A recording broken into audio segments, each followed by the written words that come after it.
प्रिय विद्यार्थियों, आप सभी का हार्दिक स्वागत है आपके अपने चैनल द साइंस गुरु में। मैं संजय कुमार एक बार फिर से आपके बीच उपस्थित हूँ एक बहुत ही महत्वपूर्ण टॉपिक को लेकर के। आज का जो हमारा टॉपिक है उस टॉपिक से, उस तथ्य से आप सभी विद्यार्थियों को परिचित होना बेहद ज़रूरी है, क्योंकि आज के इस वीडियो में हम चर्चा करने वाले हैं राज्य और केंद्र शासित प्रदेश के बीच में वास्तविक और मूल अंतर क्या होते हैं। आप बचपन से पढ़ते तो आ रहे हैं राज्य और केंद्र शासित प्रदेश, लेकिन दोनों के बीच में मूल अंतर क्या है उससे आप अनभिज्ञ हैं।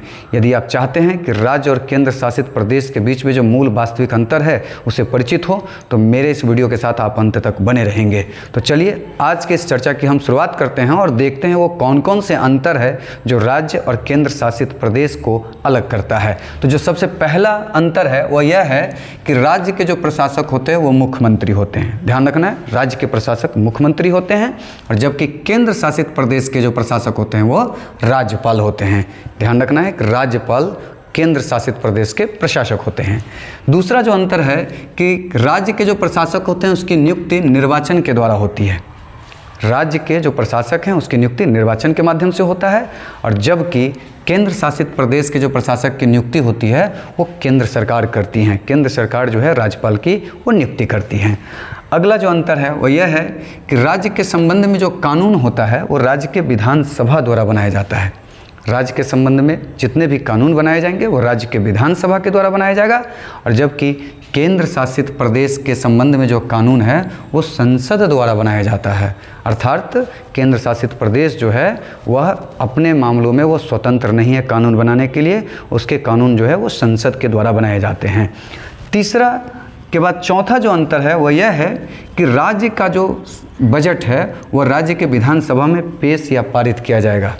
राज्य से संबंधित जो बजट है वो राज्य के विधानसभा में पेश अथवा पारित किया जाएगा, वहीं पर पेश पारित होता है। और साथ साथ में केंद्र शासित प्रदेश के जो बजट हैं उसके जो बजट हैं वो संसद द्वारा जो होता है वो संसद में पेश और पारित होता है। याद रखना है कि केंद्र शासित प्रदेश के जो बजट है वो संसद में पेश भी होता है और वहीं पे पारित भी होता है। और अंतिम जो अंतर है वह यह है कि राज्य कुछ मामलों को छोड़ करके अधिकांश मामलों में स्वतंत्र होते हैं।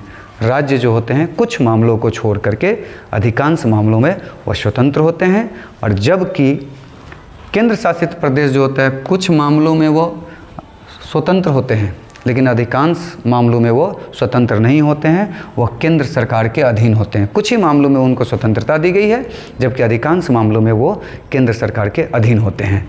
एक तथ्य और यहाँ ध्यान रखना है कि आप जानते हैं कि दिल्ली के जो प्रशासक हैं वह मुख्यमंत्री द्वारा जो है वहाँ का शासन चलाया जाता है। तो जहाँ भी केंद्र शासित प्रदेश हो, जो भी केंद्र शासित प्रदेश हो और वहाँ जो है शासन सत्ता जो है वो मुख्यमंत्री के माध्यम से संचालित हो रहा है, तो इसका ये संकेत है कि वह बड़ी तेज़ी से वह राज्य बनने की ओर वो अग्रसर है। मेरा आज का ये जो वीडियो है मुझे उम्मीद है कि आपको ये पसंद आया होगा। अगर आपको मेरा ये वीडियो पसंद आया है तो अपने दोस्तों के बीच इसे शेयर करिए, लाइक करिए, सब्सक्राइब करिए ताकि इसी तरह के महत्वपूर्ण और उपयोगी जानकारी को लेकर मैं यथाशीघ्र आपके बीच पुनः आऊँ। तब तक के लिए शुभ विदा, धन्यवाद।